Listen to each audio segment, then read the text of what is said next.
Hello दोस्तों, Indo pieces academy में आपका स्वागत है। आज हम लोग देखने वाले हैं 12वीं क्लास के भूगोल, जो बुक का नाम है मानव भूगोल के मूल सिद्धांत। ये हर एग्जाम के लिए उपयोगी होगा, खास करके बोर्ड एग्जाम के लिए 12वीं क्लास का। देखते हैं सबसे पहला अध्याय, जिसका नाम है मानव भूगोल। ठीक है, सबसे पहले परिचय देख लेते हैं हम लोग। परिचय में क्या पढ़ेंगे हम लोग? परिचय में देखेंगे मानव भूगोल की प्राकृतिकरण और प्राकृतिक का मानवीकरण। तीसरा नंबर में हम लोग देखेंगे इस अध्याय में मानव भूगोल के क्षेत्र और उसके उप क्षेत्र के बारे में। तो सबसे पहले देर नहीं करते हुए सबसे पहले हम लोग मानव भूगोल, सबसे पहले आते हैं मानव भूगोल। मानव भूगोल की वह शाखा जिसके अंतर्गत मानव तथा उसके पर्यावरण के अध्ययन अंत संबंध प्रकट किया जाता है, मानव भूगोल कहते हैं। एक बार फिर से रिपीट कर लेते हैं। मानव भूगोल की वह शाखा जिसके अंतर्गत मानव तथा उसके पर्यावरण के मध्य अंत संबंध प्रकट किया जाता है, क्या कहलाता है? मानव भूगोल कहलाता है। अच्छा, मानव भूगोल के जनक कौन है? रेडजल है। मानव भूगोल के जनक कौन है? रेडजल है। इसके अनुसार देखते हैं मानव भूगोल, रेडजल के अनुसार मानव भूगोल को कैसे परिभाषित किया गया है? मानव भूगोल मानव समाज और धरातल के बीच संबंध का संशोधित अध्ययन है। क्या है ये? रेडजल के अनुसार क्या बोला कि मानव भूगोल मानव समाजों और धरातल के बीच संबंधों का संशोधित अध्ययन है। ये बात किसने बोला? ये बात रेडजल ने बोला। किसने बोला? रेडजल ने बोला। अच्छा, एक और देख लेते हैं। एक और देख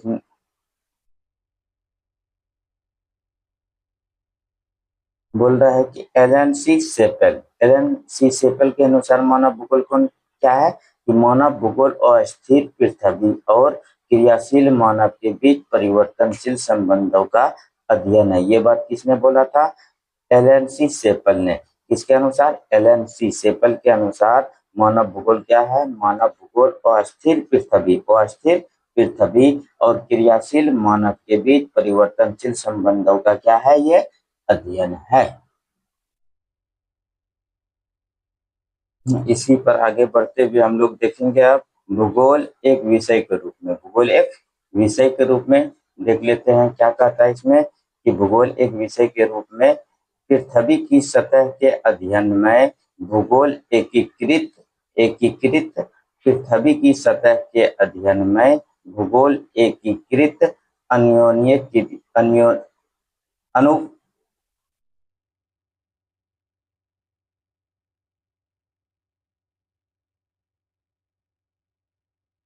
अनुभवजन और व्यवहारिक है। देखते हैं भूगोल एक विषय के रूप में बोल रहा कि पृथ्वी की सतह के अध्ययन में भूगोल एकीकृत अनुभवजन्य और व्यवहारिक है। आगे देखते हैं। इसके अनुसार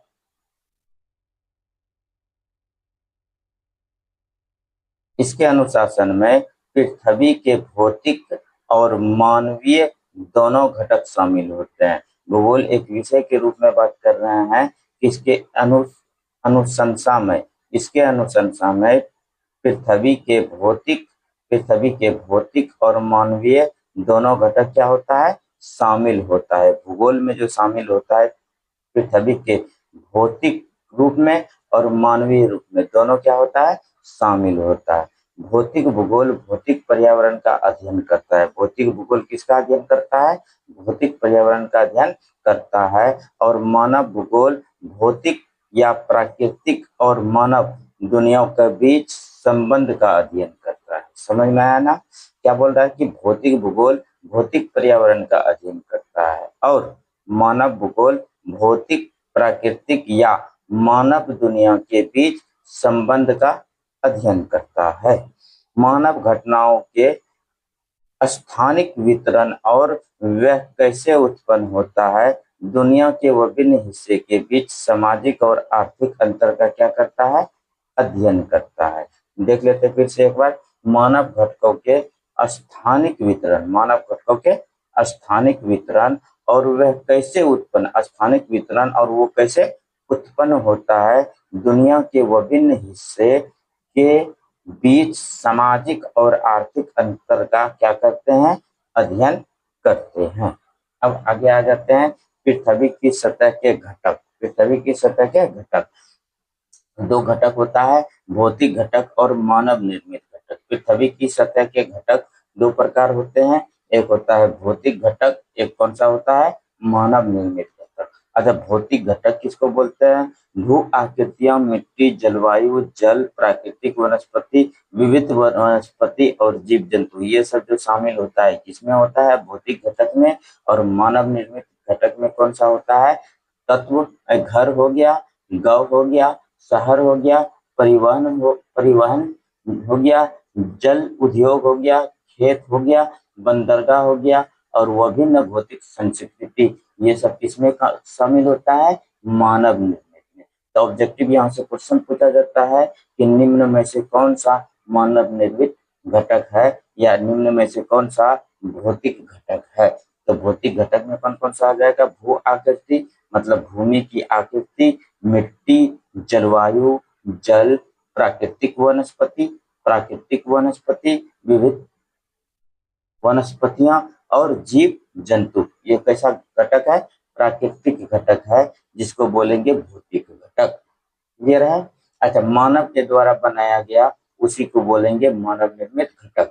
तो मानव निर्मित घटक में या मानव निर्मित तत्व में कौन कौन सा शामिल होता है, जो मानव घर बनाता है वो शामिल होता है, गौ के मानव के द्वारा गौ बनाया गया वो, शहर, परिवहन, जाल, उद्योग, खेत, बंदरगाह और विभिन्न भौतिक संस्कृति, ये सब किसमें शामिल होता है, मानव निर्मित घटक या तत्व में शामिल होता है। अब देखते हैं आगे, मानव का प्राकृतिकरण और प्राकृतिक का मानवीकरण।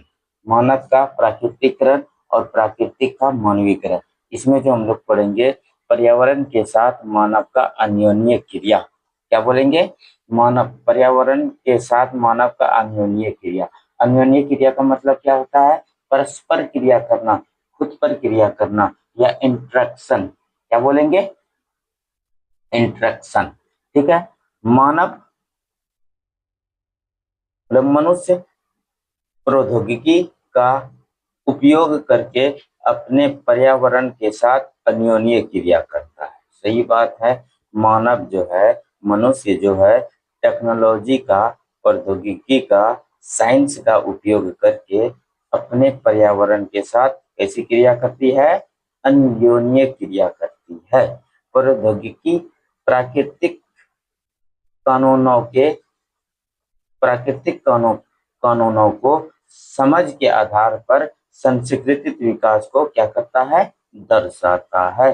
सांस्कृतिक विकास को क्या करता है, दर्शाता है। प्रौद्योगिकी प्राकृतिक कानूनों को समझ के आधार पर, प्रौद्योगिकी जो टेक्नोलॉजी है, प्राकृतिक कानूनों को समझ के आधार पर सांस्कृतिक विकास को क्या करता है, दर्शाता है। प्रारंभिक मानव समाज में संसाधनों के लिए प्राकृतिक पर क्या होना पड़ता था, निर्भर होना पड़ता था। जब इस दुनिया में मानव आया आज से 25 लाख ईसा पूर्व में, तो लोग जा करके जंगल में पेड़ पौधे पर के किनारे रहते थे और प्राकृतिक वस्तुओं पर ही निर्भर रहते थे। वो पेड़ के जड़, मूल, कंद, फूल, पत्ती ये सब खा करके क्या करते थे, जिंदा रहते थे। इसलिए बोला जाता है प्रारंभिक मानव समाज में संसाधनों के लिए प्राकृतिक पर क्या होता था, निर्भर होता था। आदिम समाज प्राकृतिक से बहुत प्रभावित थे, जिसके कारण लोग पर्यावरणीय निश्चयवाद की ओर अग्रसर हुआ। पर्यावरणीय निश्चयवाद की ओर क्या हुआ, अग्रसर हुआ। कैसे कि आदिम समाज, जब पहले का लोग जो था उसमें प्राकृतिक से बहुत प्रभावित थे। जो भी खाना उसको मिलता था वो प्राकृतिक से डायरेक्ट खाना मिलता था, प्राकृतिक से ही खाना प्राप्त करते थे। वही इसीलिए बोला जाता है कि आदिम समाज प्राकृतिक से बहुत प्रभावित थे, जिसके कारण लोग पर्यावरणीय निश्चयवाद की ओर क्या हुआ, अग्रसर हुआ, उसके ओर झुका। अब देखते हैं मानव अन्योन्य क्रिया का विकास। मानव अन्योन्य क्रिया का विकास दूसरा पॉइंट आ गया। पहला पॉइंट क्या हुआ, पर्यावरण के साथ मानव अन्योन्य क्रिया। दूसरा पॉइंट मानव अन्योन्य क्रिया का विकास। समय के साथ सामाजिक और सांस्कृतिक विकास के साथ मनुष्य ने बेहतर तकनीकी का भी क्या किया, विकास किया। सही बात है। बोल रहा है कि जैसे जैसे समय बढ़ा, वैसे वैसे समाज और उसके संस्कृति में क्या हुआ, विकास हुआ। उसके साथ मनुष्य ने भी बेहतर तकनीकी का क्या किया, विकास किया, अपना जीवन को यापन करने के लिए।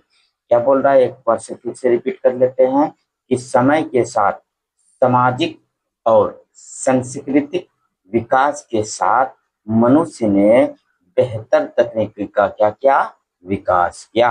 अच्छा, बेहतर प्रौद्योगिकी ने समाजों को क्या कर दिया, स्वतंत्र कर दिया। समाज को क्या कर दिया, स्वतंत्र कर दिया, और संसाधनों का दोहन हो और नई संभावनाओं पैदा करने में मदद मिली। ये सब तो बात सही है। बोल रहा है कि प्रौद्योगिकी आने से समाजों में स्वतंत्र कर दिया, लोगों में जो होता है काम करने का तरीका में परिवर्तन कर दिया। लेकिन वो परिवर्तन होते होते इतना परिवर्तन हो गया कि प्राकृतिक संसाधनों का भी क्या करने लगा, दोहन करने लगा। वही बात बोलता है कि बेहतर प्रौद्योगिकी ने समाजों को स्वतंत्र कर दिया, जिससे संसाधनों का दोहन हो और नई संभावनाएं पैदा करने में मदद मिले। ये बात है ना। आगे बात करते हैं, आगे क्या होता है, बोलते हैं, देखिए बोल रहा कि मानवीय गतिविधियों ने पर्यावरण के नए आकार देना शुरू कर दिया। मानवीय गतिविधियों ने पर्यावरण के नए आकार देना शुरू कर दिया, जिससे शहर का विस्तार हुआ, बंदरगाह बनाया गया, कृषि भूमि बनाया गया, महासागर तल पर समुद्री मार्ग और अंतरिक्ष में उपग्रह इत्यादि जैसे सांस्कृतिक भूदृश्य तैयार किया गया। मानव ने क्या क्या, एक टेक्नोलॉजी का प्रयोग करके नया पर्यावरण का आकार देना शुरू कर दिया। मानव गतिविधियों ने पर्यावरण को नया आकार देना शुरू कर दिया, जिससे शहर का क्या हुआ, विस्तार हुआ। सही बात है। शहर में विस्तार कैसे हुआ, रेल लाइन बिछाया गया, उसमें भी टेक्नोलॉजी का प्रयोग। हवाई यात्रा बनाया गया, हवाई अड्डा बनाया गया, उसमें भी टेक्नोलॉजी का प्रयोग। और बंदरगाह बनाया गया, उसमें भी टेक्नोलॉजी का प्रयोग। कृषि भूमि बनाया गया, जंगल काट कर कृषि भूमि बनाया गया, इसमें भी टेक्नोलॉजी का प्रयोग। ये सब सारा काम करने के लिए किसका प्रयोग मानव द्वारा किया गया था, टेक्नोलॉजी का प्रयोग किया गया था, जिससे हम बोलेंगे कि जिससे शहर का विस्तार हुआ, बंदरगाह बनाया गया, कृषि भूमि बनाया गया, महासागर तल पर समुद्री मार्ग, महासागर तल पर समुद्री मार्ग जहाज को चलाने के लिए, और अंतरिक्ष में उपग्रह को भेजा गया। जैसे ये सब क्या हुआ, सांस्कृतिक भूदृश्य तैयार किया गया, किसके द्वारा, मानव के द्वारा। किसका प्रयोग करके, टेक्नोलॉजी का प्रयोग करके। क्या बोल रहा है, तीसरा नोट में देखते हैं कि आदिम मानव समाज और प्राकृतिक की प्रबल शक्तियों के बीच अन्योन्य क्रिया को पर्यावरणीय निश्चयवाद कहा जाता है। बहुत इंपॉर्टेंट पॉइंट है, ये याद रखना। आदि मानव समाज और प्राकृतिक की प्रबल शक्तियों के बीच अन्योन्य क्रिया को पर्यावरणीय निश्चयवाद क्या कहा गया, क्या क्या कहा गया, पर्यावरणीय निश्चयवाद। किसको किसको, आदि मानव समाज और प्राकृतिक जो प्रबल शक्तियां होता है, इसके बीच जो अन्योन्य क्रिया होता है, उसको क्या बोला गया, पर्यावरणीय निश्चयवाद।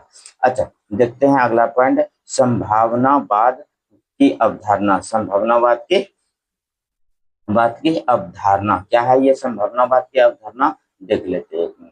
बेटा, संभावनावाद दर्शाती है कि प्राकृतिक अवसर प्रदान करती है। प्राकृतिक क्या करता है, अवसर प्रदान करती है, और मानव उसका उपयोग कर अपना छाप छोड़ती है। भाई सही बात है ना? क्या बोल रहा है? लोहा, मान के चलिए कि लोहा क्या है? प्राकृतिक। लेकिन लोहा को पिघला करके उसका आकार बदल करके उससे गाड़ी भी बनाया जा सकता है, ट्रेन का पटरी भी बनाया सकता है, और तरह तरह की वस्तुओं का प्रयोग वस्तु बनाने में उसका लोहे का प्रयोग कर सकते हैं, जो कि लोहा कैसा संसाधन है? प्राकृतिक संसाधन। इसलिए तो बोला गया है कि संभावनावाद दर्शाता है कि प्राकृतिक अवसर प्रदान करती है। प्रकृति क्या करता है? प्रकृति क्या करता है? अवसर प्रदान करती है, और मानव उसका उपयोग कर अपना क्या करती है? छाप छोड़ती है। प्रौद्योगिकी समाजों को प्रकृति द्वारा लगाई गई बाधाओं को दूर करने करने पर्यावरण को बढ़ावा बदलने वाली जीवन शैली बनाने में महत्वपूर्ण भूमिका निभाती है। कौन? प्रौद्योगिकी, टेक्नोलॉजी, साइंस। साइंस क्या करता है? समाज को प्रकृति द्वारा, समाज को किसके द्वारा? प्रकृति द्वारा लगाई गई बाधाओं को दूर करने में और पर्यावरण को बदलने वाली जीवन शैली बनाने में महत्वपूर्ण भूमिका निभाती है। कौन निभाती है? कौन? संभावनावाद, प्रौद्योगिकी ना।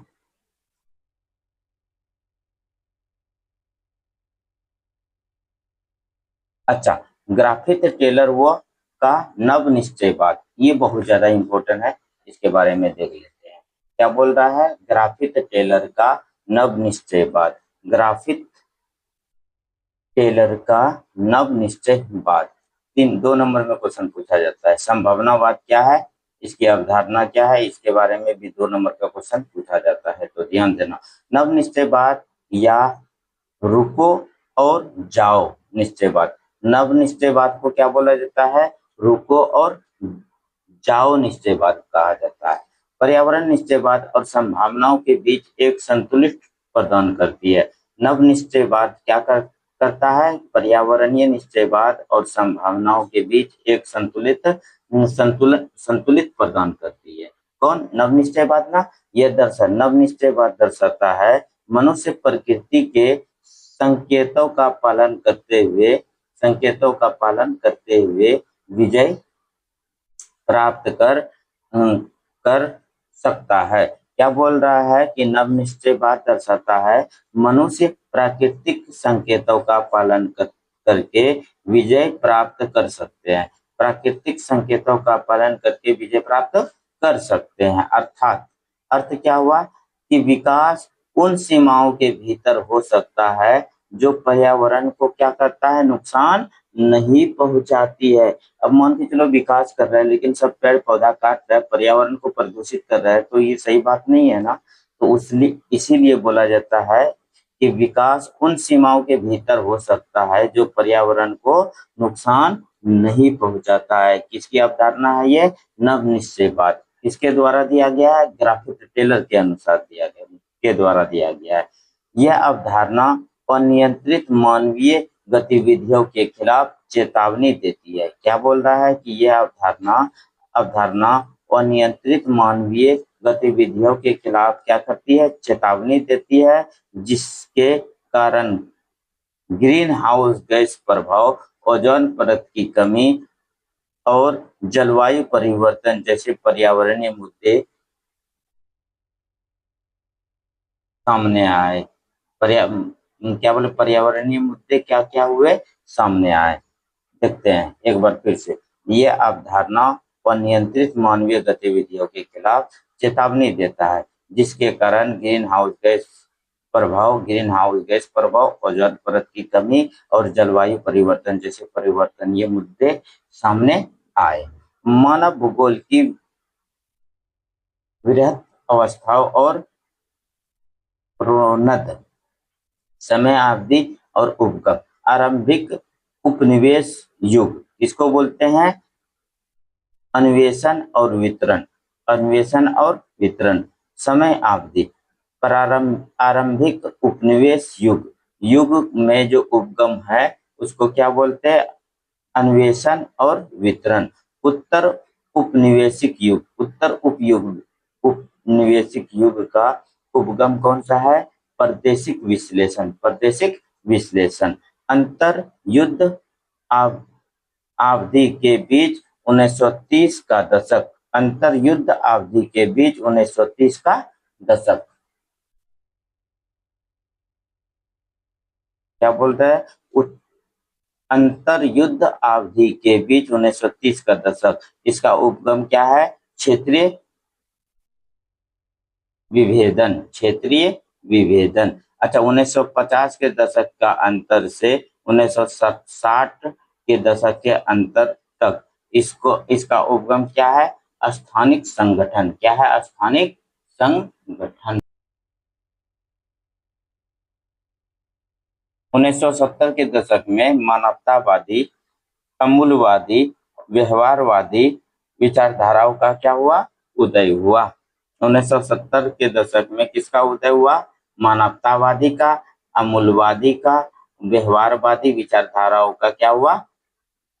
उदय हुआ। ये बहुत ही आई है, बहुत ज्यादा इंपॉर्टेंट है, यहाँ से क्वेश्चन पूछा जाता है। 1990 के दशक में भूगोल में उत्तर आधुनिकवाद आया। भूगोल में क्या आया? उत्तर आधुनिकवाद। जब कब आया? 1990 के दशक में। मानव भूगोल क्षेत्र और उसके उप क्षेत्र। अच्छा, मानव भूगोल क्षेत्र और उप क्षेत्र देखते हैं। मानव भूगोल के क्षेत्र, सामाजिक भूगोल, सामाजिक भूगोल का जो उप क्षेत्र है कौन कौन सा आएगा? व्यवहारवादी भूगोल आएगा, सामाजिक कल्याण का भूगोल आएगा, आकाश अवकाश का भूगोल आएगा, सांस्कृतिक भूगोल आएगा, ऐतिहासिक भूगोल आएगा, चिकित्सा भूगोल आएगा। ये सब भूगोल जो आएगा किसके अंदर में आएगा? सामाजिक भूगोल के अंदर में। मानव भूगोल के क्षेत्र में जो सामाजिक भूगोल है, सामाजिक भूगोल में कौन कौन सा आएगा? व्यवहारवादी भूगोल आएगा, ठीक है, सामाजिक कल्याण का भूगोल आएगा, अवकाश का भूगोल आएगा, सांस्कृतिक भूगोल, ऐतिहासिक भूगोल और चिकित्सा भूगोल। ये सब किस में आएगा? सामाजिक भूगोल में। अच्छा, राजनीतिक भूगोल में कौन सा आएगा? निर्वाचनीय भूगोल आएगा और सैन्य भूगोल आएगा। निर्वाचन भूगोल और सैन्य भूगोल किसमें आएगा? राजनीतिक भूगोल में। इसमें राजनीतिक भूगोल में निर्वाचन भूगोल और सैन्य भूगोल ये किस भूगोल में आएंगे? ये आएंगे राजनीतिक भूगोल में। अब देखते हैं आर्थिक भूगोल। देखते हैं आर्थिक भूगोल, भूगोल में कौन कौन सा आएगा? संसाधन भूगोल आएगा, उसके बाद उद्योग भूगोल आएगा, पर्यटन भूगोल आएगा, कृषि भूगोल आएगा, विपणन भूगोल आएगा, अंतरराष्ट्रीय व्यापार का भूगोल। ये सब किसमें आएगा? आर्थिक भूगोल में। तो आर्थिक भूगोल में कौन कौन सा? संसाधन भूगोल, उद्योग भूगोल, पर्यटन भूगोल, कृषि भूगोल, विपणन भूगोल, अंतरराष्ट्रीय व्यापार भूगोल। ये सब किसमें आएंगे? आर्थिक भूगोल में। तो आज ये फर्स्ट चैप्टर ज्योग्राफी का भूगोल का कंप्लीट हुआ। जो कौन सा बुक का नाम है? मानव भूगोल के मूल सिद्धांत। मानव भूगोल के मूल सिद्धांत का फर्स्ट चैप्टर आज कंप्लीट हो गया है। तो इस तरह से प्रत्येक दिन या एक दिन छोड़ करके एक दिन हर अल्टरनेटिव डे पर एक एक चैप्टर भूगोल का दिया जाएगा। तो अगर वीडियो अच्छा लगा तो लाइक करना, सब्सक्राइब करना और दोस्त के साथ भी शेयर करना। इस चैनल पे आपको 12वीं क्लास या 11th class, 10th class, 9th class, 8th class, 7th class, 6th class, तो ये बोल सकते हैं हम कि छठा से लेकर के 12वां क्लास का सारा लेक्चर, सारा टॉपिक बाय टॉपिक आपको इसी चैनल पर मिलेगा और बेहतरीन कंटेंट के साथ मिलेगा। जो प्रीवियस ईयर में पूछा जाता है, जो प्रीवियस ईयर में पूछा गया है, उसी के अनुसार आपको सारा का सारा कंटेंट दिया जाएगा फ्री ऑफ कॉस्ट में। तो इसके लिए ढेर सारा सब्सक्राइब करें और दूसरे को भी करवाएं और वीडियो को शेयर करें।